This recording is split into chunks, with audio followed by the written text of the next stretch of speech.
Bharat Sri Lanka series में माई 11 circle app पर बनाएं अपनी टीम, चैंपियंस को हराएं और जीतें ढेर सारा कैश। डिस्क्रिप्शन में दिए गए लिंक से डाउनलोड करें माई 11 सर्कल का ऐप, पाएं 1500 का बोनस, 20% एक्स्ट्रा कैशबैक।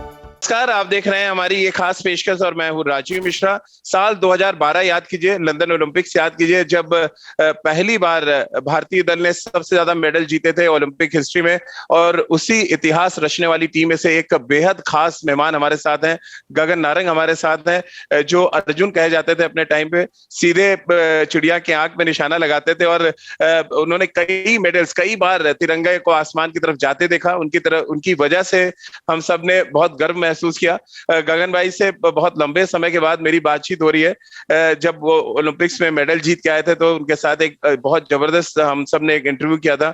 और मुझे अभी भी अच्छी तरह याद है कि तमाम मेडल विनर्स को हम एक मंच पे लेके आए थे। और गगन भाई क्योंकि बहुत हैंडसम भी लगते हैं तो उनकी डिमांड बहुत ज्यादा थी उस इवेंट में। गगन भाई वो चार्म वो अभी भी बरकरार है, वो चाहत अभी भी बरकरार है मुझे लग रहा है। और 2012 की यादें भी अभी भी आपके जहन में बरकरार होंगी।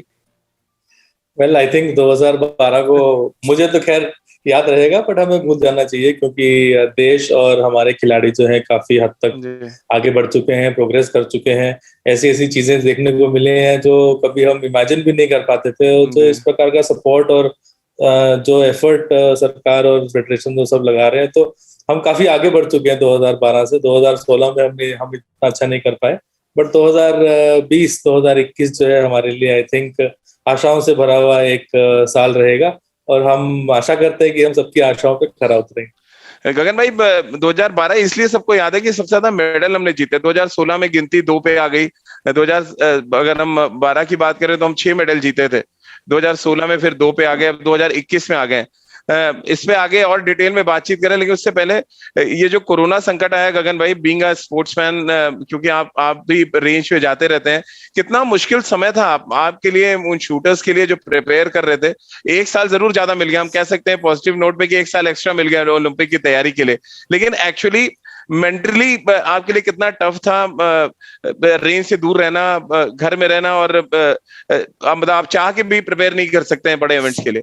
राजीव भाई, बहुत बहुत मुश्किल और कठिन समय था, ना सिर्फ खिलाड़ियों के लिए बट पूरे देश के लिए, पूरे विश्व के लिए। तो आई थिंक ओलंपिक्स की अगर हम बात करें तो ओलंपिक्स जाने वाले एथलीट्स के लिए इससे बुरा वक्त नहीं हो सकता, जहां पे आपको अपनी जान भी बचानी है, आपको ट्रेनिंग भी करनी है, और मेंटली आप एकदम अनसर्टन हो जाते हैं कि क्या होगा आगे, कैसे होगा, कैसे चलेगा, और क्या होने वाला है। तो हम अपनी जान बचाएं, अपने घर में लोगों को देखें, अपने दोस्तों को हेल्प करें या अपनी ट्रेनिंग करें। तो आई थिंक एक बहुत ही कठिन वक्त से जो है भारतीय खिलाड़ी और सारे विश्व के खिलाड़ी जो है जूझे हैं इस कोरोना महामारी की वजह से।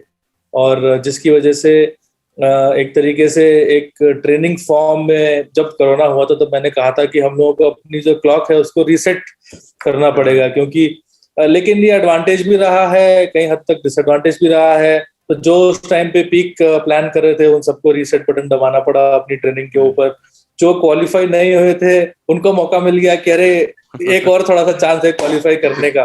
तो उस हिसाब से आई थिंक बहुत ही इंटरेस्टिंग और मिक्स सा फीलिंग रहा है। अगर सिर्फ आप कोरोना महामारी को साइड में रख दें तो अगर आप सिर्फ खिलाड़ियों की बात करें तो इस तरह से मिक्स्ड एक फीलिंग रहा है। जैसे सज्जन प्रकाश जो थे उस टाइम पे इंजरी से गुजर रहे थे, अब क्वालिफाई करके स्विमिंग के अंदर, तो आई थिंक ये एडवांटेज रहा है।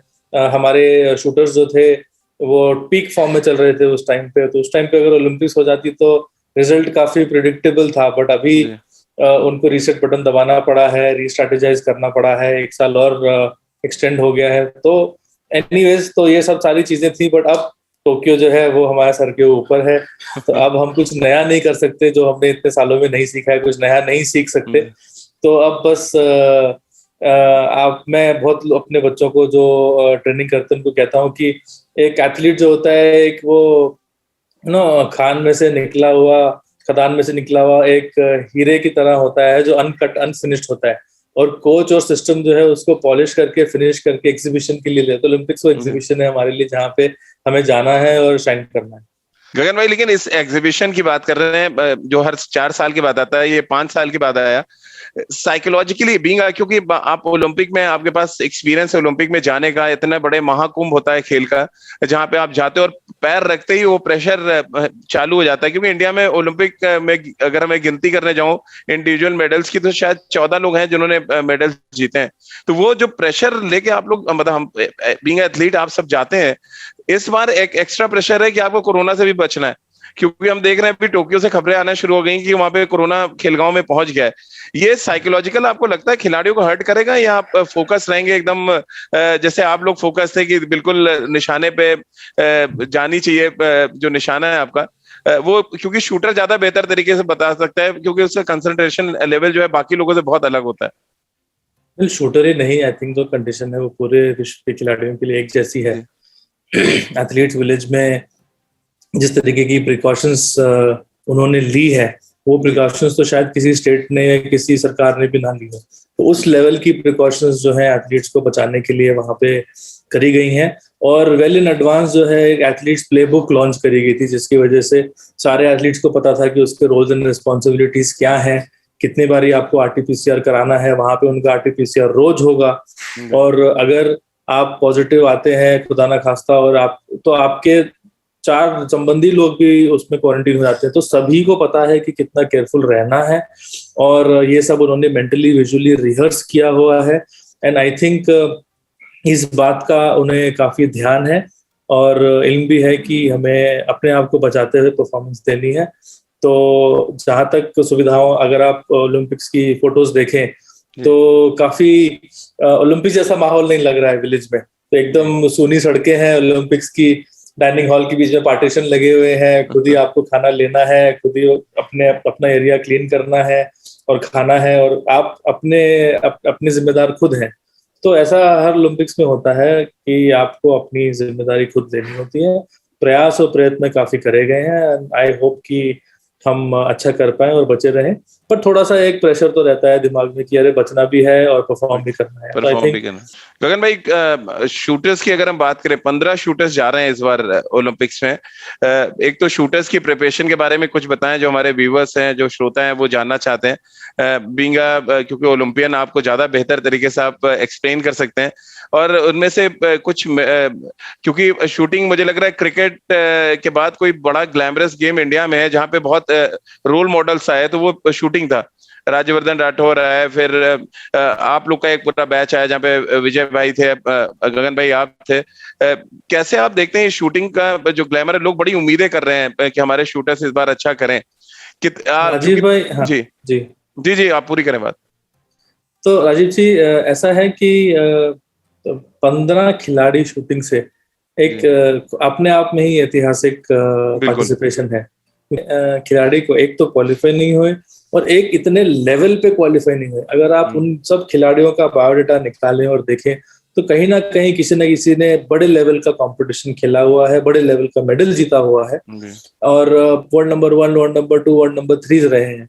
हालांकि वर्ल्ड रैंकिंग यहाँ पे मैटर नहीं करती है, बट वर्ल्ड रैंकिंग एक आपको अंदर से आत्मविश्वास दिलवाती है कि आपने जो है पूरी दुनिया को एक बार हराया हुआ है, आप दुनिया के चोटी पे पहुंच चुके हैं वर्ल्ड रैंकिंग के हिसाब से। तो वो कॉन्फिडेंस देता है ओलंपिक में जाने का कि हाँ, मैं वहां डिजर्व करती हूँ जाना या करता हूँ जाना, और अब मुझे बस इसी को कंटिन्यू करते हुए अपनी परफॉर्मेंस देनी है। तो आई थिंक एक इतिहास सॉर्ट ऑफ रचा है भारतीय शूटिंग ने, जो हम लोग 2016 में नहीं कर पाए थे। हमें आशा है कि हम 2020-21 में इस ओलंपिक्स में कर पाए।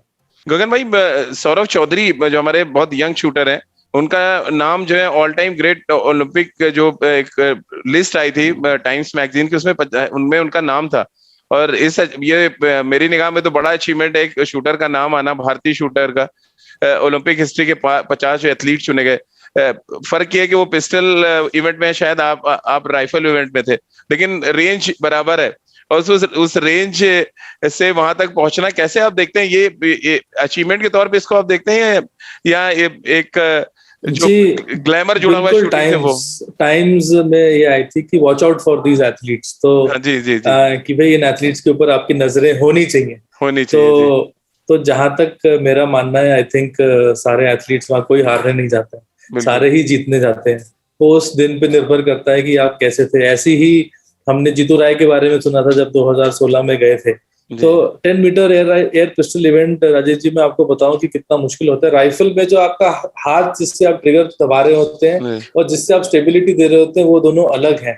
बट पिस्टल में जो है, जो कठिनाई है वो ये है कि आपको एक ही उसी हाथ से पकड़ना है, उसी हाथ से ट्रिगर भी दबाना है।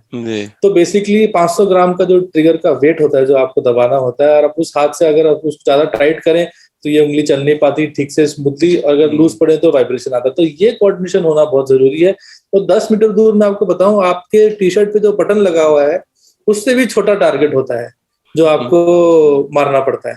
तो दर्शकों के लिए मैं समझाना चाह रहा हूँ कि 10 मीटर पे आप खड़े हो जाएं और आपके बटन के अंदर जो 4 हिस्से जिससे आप धागा पिरोते हैं उसके अंदर आपको मारना है। अगर आपको 10 में से 10 अंक आपको अगर हासिल करने हैं तो काफी कठिन इवेंट होता है।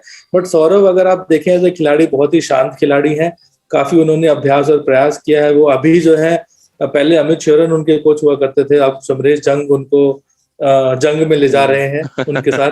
तो आई थिंक काफी इंटरेस्टिंग टाइम्स हैं एंड काफी अच्छा कर रहे हैं। देखिए एक चीज हमको याद रखनी पड़ेगी कि हमें अपने खिलाड़ियों से उम्मीद बहुत है, बट अगर ये मेडल जीते तो बहुत ही बढ़िया, अगर नहीं जीते तो ये फिर भी हमारे खिलाड़ी रहेंगे। इनके लिए आपके हमारे मन में भेदभाव नहीं होना चाहिए, क्योंकि ये हमारे बेस्ट हैं और बेस्ट हैं तभी जा रहे हैं। तो अच्छा करें बहुत बढ़िया, लेकिन अच्छा नहीं करें तो वापस आए, उनको आप पीठ पे थपथपाई देंगी, कोई बात नहीं, स्पोर्ट है, लाइफ है, आगे बढ़े और मेडल जीते देश के लिए, अगले ओलंपिक से आए and so on and so forth. Gagan भाई, इस बार महिला शूटर्स भी बहुत उम्मीदें बन रही हैं उनसे। मनु भाकर की हम बात कर लें, 10 मीटर एयर पिस्टल में इवेंट है उनका मेन।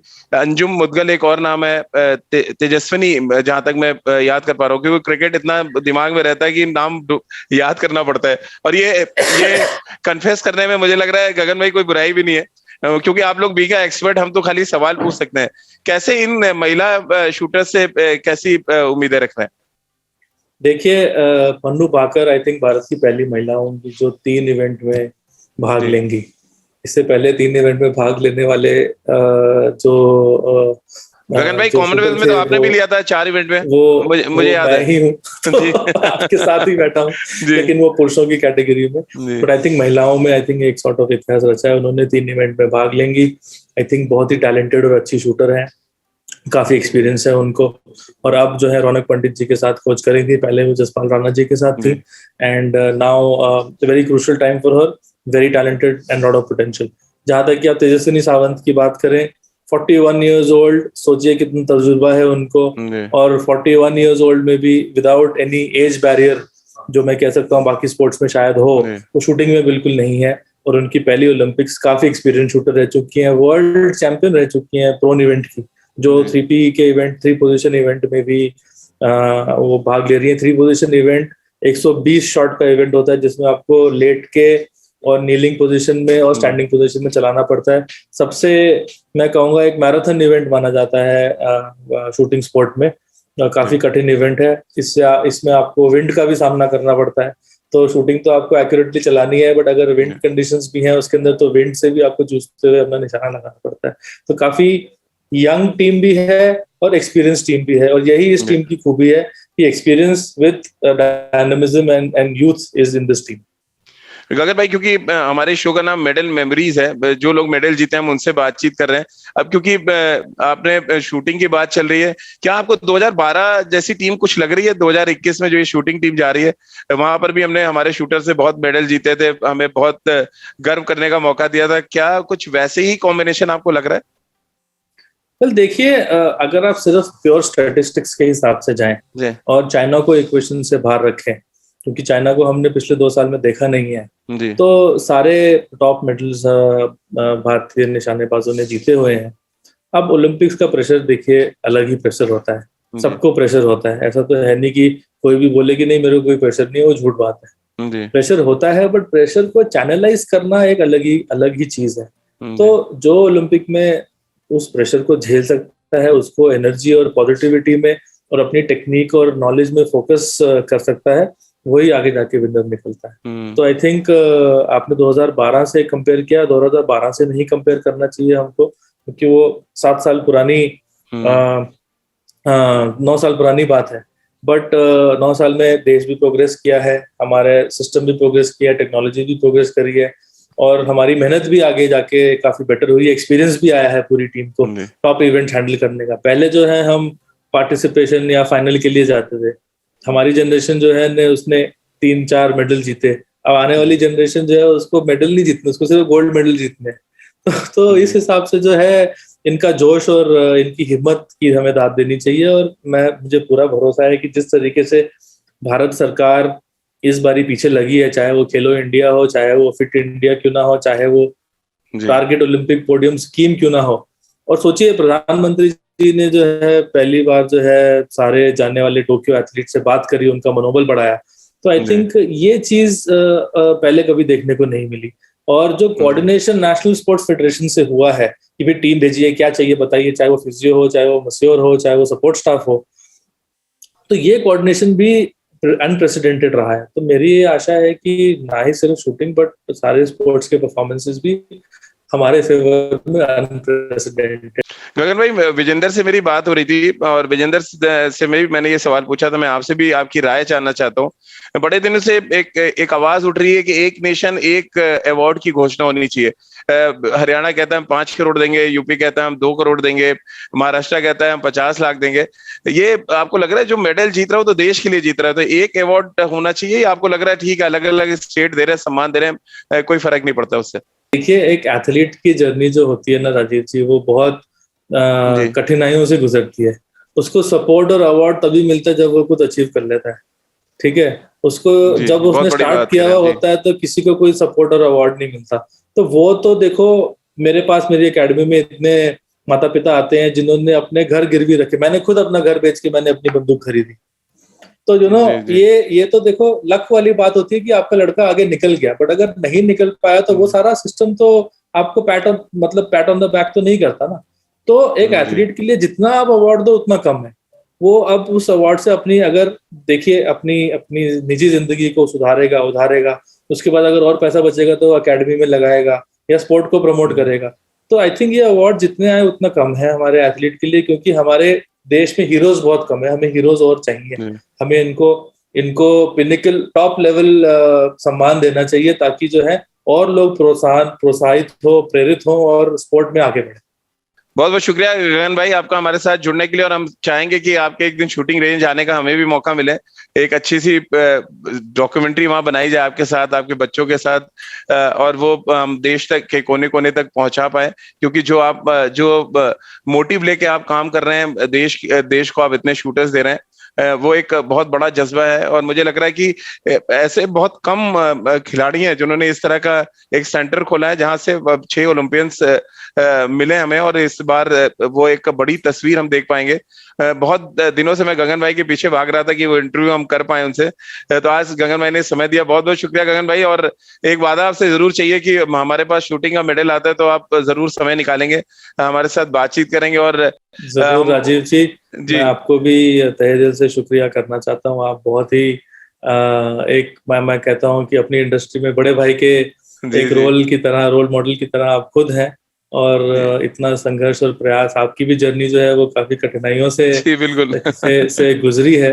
तो आई थिंक हम दोनों एक दूसरे की जर्नी को रिलेट कर सकते हैं, और आप भी बहुत अच्छा काम कर रहे हैं, और ऐसे ही करते रहिए, बढ़ते रहिए, और आपको बहुत बहुत शुभकामनाएं मेरी तरफ से। थैंक यू गगन भाई, बहुत बहुत शुक्रिया आपका हमारे साथ जुड़ने के लिए।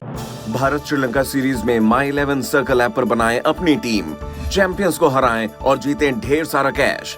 डिस्क्रिप्शन में दिए गए लिंक से डाउनलोड करें My11 सर्कल का ऐप, पाएं 1500 का बोनस, 20% एक्स्ट्रा कैशबैक।